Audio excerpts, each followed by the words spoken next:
Star प्रवाह वाहिनीवरील ठरलं तर मग ही मालिका गेल्या 3.5 वर्षांपासून प्रेक्षकांच्या मनावर अधिराज्य गाजवत आहे। ही मालिका महाराष्ट्राची नंबर 1 मालिका आहे। या मालिकेत सायली ही प्रमुख भूमिका अभिनेत्री जुई गडकरी साकारत आहे।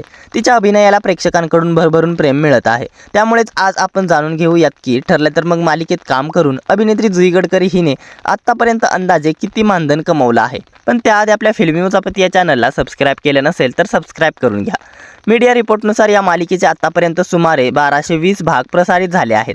तसेच जुई गडकरी एका भागासाठी अंदाजे 16,000 रुपये मानधन घेते अशी माहिती समोर आली आहे। या आकडेवारीनुसार जुई गडकरीने या मालिकेतून आतापर्यंत 1,95,00,000 रुपये मानधन मिळवल्याचा अंदाज व्यक्त केला जात आहे। मात्र ही माहिती अधिकृत नसून विविध मीडिया रिपोर्ट्सवर आधारित आहे। त्यामुळे प्रत्यक्ष मानधन किंवा एकूण कमाई यामध्ये फरक असू शकतो। तर तुम्हाला ठरलं तर मग ही मालिका आवडते का आणि जुई गडकरीने साकारलेली सायलीची भूमिका तुम्हाला कशी वाटते आणि मालिकेच्या सध्या चालू असलेल्या ट्रॅकवरती काय आहेत तुमच्या प्रतिक्रिया कमेंट्स करून नक्की सांगा। मनोरंजन विश्वातील अशाच भन्नाट घडामोडी जाणून घेण्यासाठी आपल्या फिल्मी उचापती या चॅनलला सबस्क्राईब करा। धन्यवाद।